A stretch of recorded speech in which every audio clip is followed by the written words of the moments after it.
Slowdown in the housing market, and perhaps the strongest evidence we've had so far that the boom years are over. House prices have fallen for the third month in a row. That's not happened for 12 years. In the next 18 months, nearly 1 million homeowners are going to receive a letter that could force them to sell their house. And the shocking part, most of them still think everything's fine.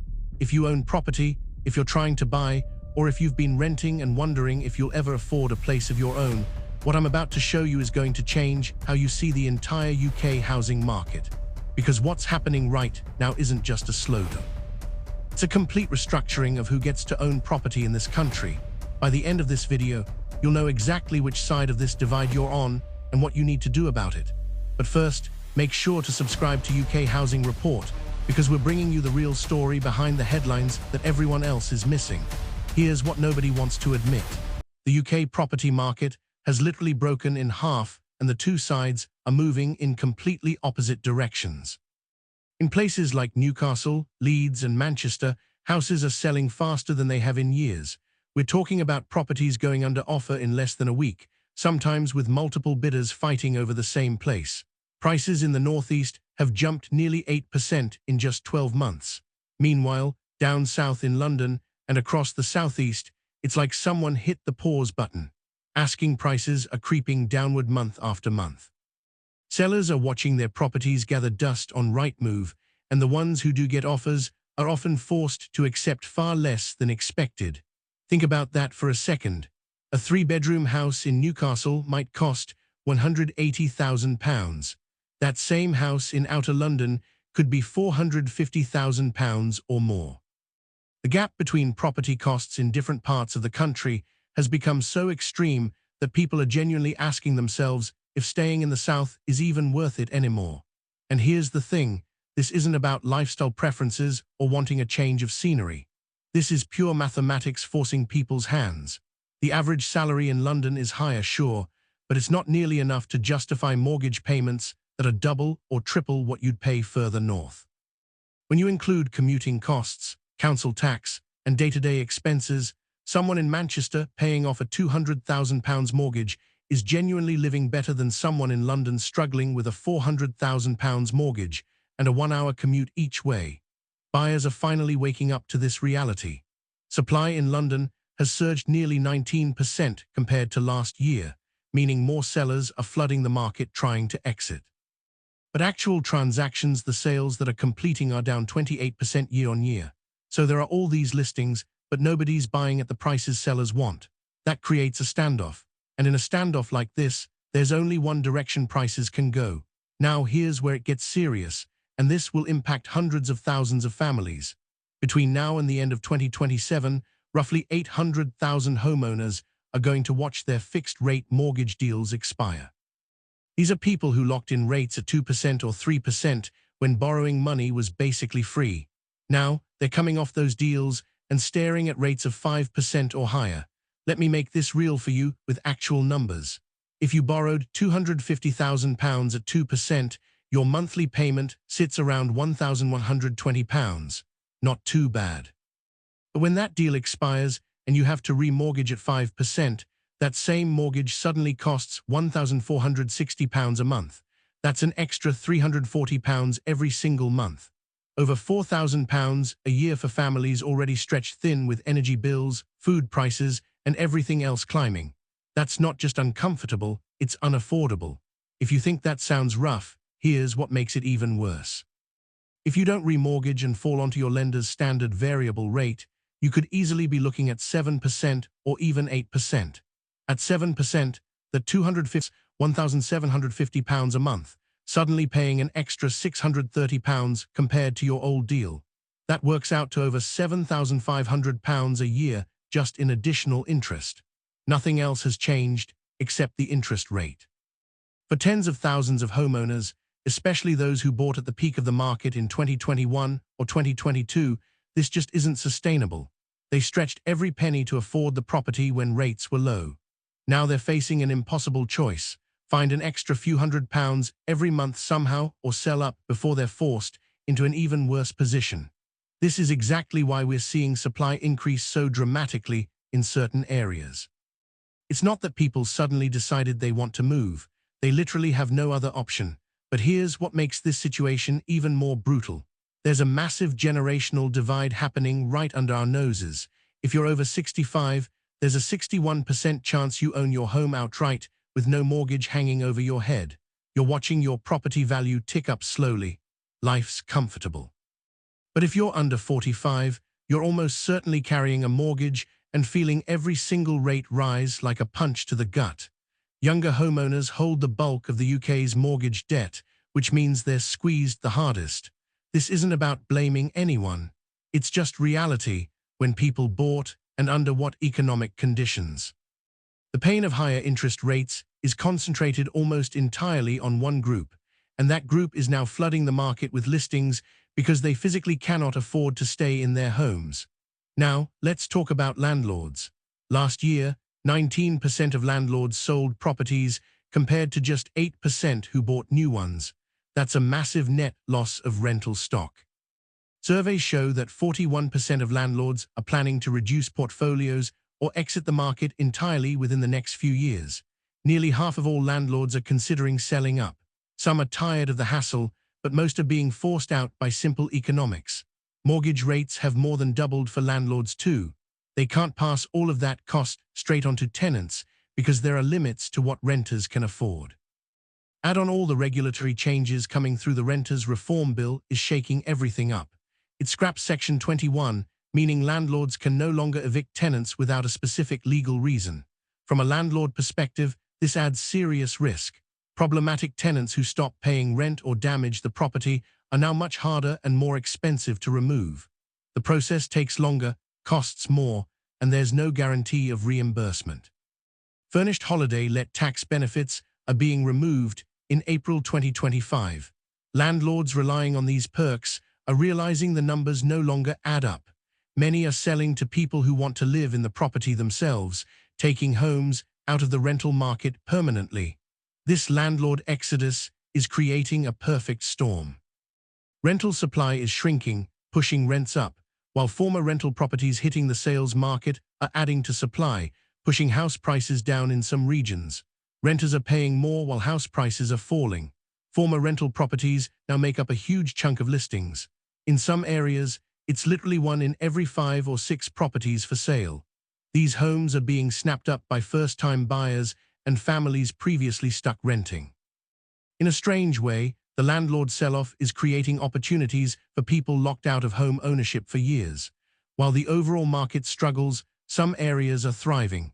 Cities like Manchester, Bristol, and Glasgow are seeing growth. Professional property investors are finding deals that make sense. Buy-to-let mortgage applications surged by 32% in early 2025. While nearly half of all landlords' buy-to-let mortgage applications surged by 32% in early 2025. While nearly half of all landlords are planning their exit, a smaller group of investors are buying properties at reasonable prices with rental yields of 6 to 7%. These aren't accidental landlords. They understand the numbers, planned for rate rises, and built buffers into calculations. The North and Midlands are where smart money is flowing. A 2-bedroom flat in Liverpool under £120,000 can rent for £800 a month, an 8% yield before costs. Even after maintenance, void periods, and other expenses, the return is solid. Compared to London, where £400,000 may rent for £1,800, a 5% gross yield, or 3% net after costs. The South doesn't work for new investors unless sitting on massive equity. Up north, Midlands, and parts of Scotland, real deals exist for those willing to do proper homework.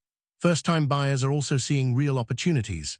With landlords selling, there are more properties available, and some sellers are accepting lower offers than 6 months ago. Transaction volumes down 28% means fewer buyers competing for each property.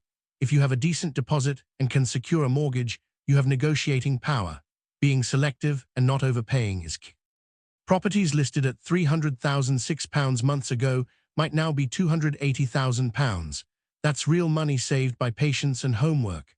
Buyer confidence is at multi-year lows. Interest rates haven't fallen as fast as people hoped. The Bank of England has kept rates elevated to control inflation. Mortgage lenders aren't passing on cuts as aggressively as borrowers want. People waiting for rates to drop are still waiting and might wait longer than expected. This lack of confidence suppresses transaction volume, leaving the market in limbo. Sellers can't get prices they want. Buyers hesitate, hoping for external changes. The Help to Buy aftermath also affects thousands. Launched in 2013, the scheme only applied to new builds. Buyers were funneled toward developers, often paying a premium 10–15% above market value.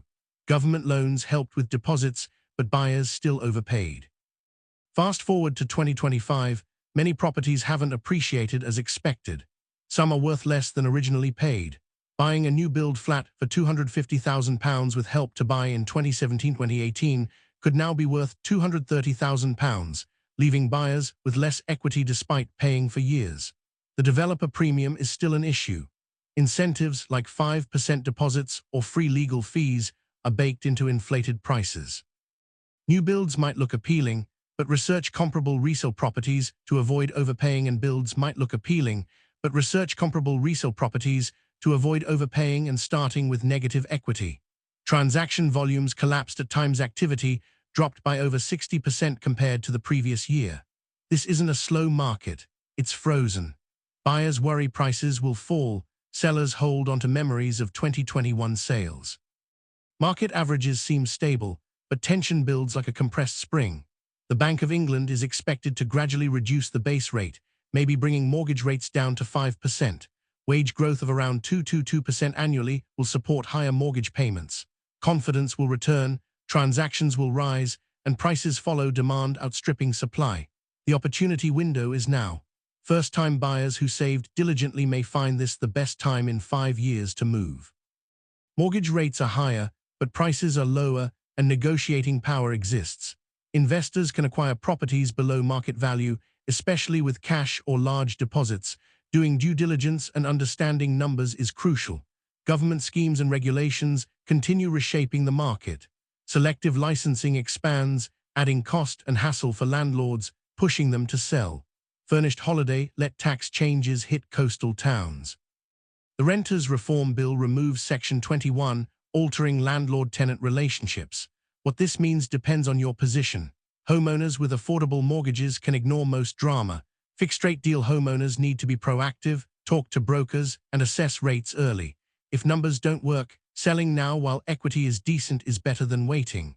Renters should do the math for their situation. Don't buy out of habit. Buy because numbers make sense. London renters borrowing £400,000 for a tiny flat might rent instead. In Manchester or Birmingham, buying a £180,000 place with mortgage payments equal to rent makes sense. Landlords must decide if they're in this professionally or holding out of habit. Market conditions changed. Easy money is gone. If you can't make numbers work with 5% rates and increased regulation, selling may be right. Long-term professional landlords with strong properties may ride out this period, positioning for the next cycle. Investors with cash or finance access find this an interesting time. Market repricing and motivated sellers everywhere. Negotiating deals is possible, unlike 2 years ago. Focus on areas with strong fundamentals, transport links, employment, universities, hospitals.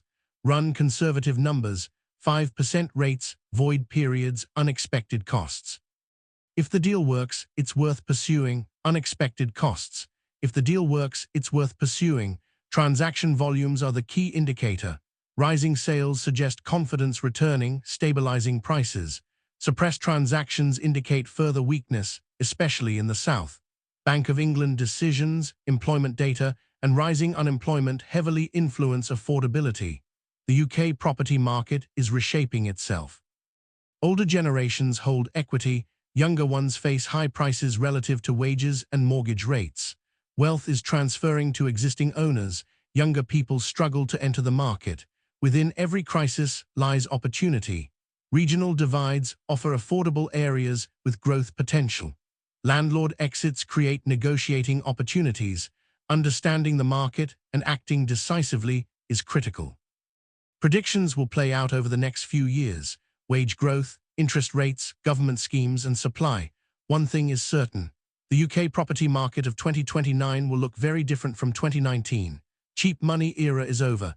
Buying any property and watching it double over 10 years is gone. The new market rewards homework, numerical understanding, and spotting genuine value. It punishes emotional, impatient buyers. Generational wealth transfer through property is a major economic story.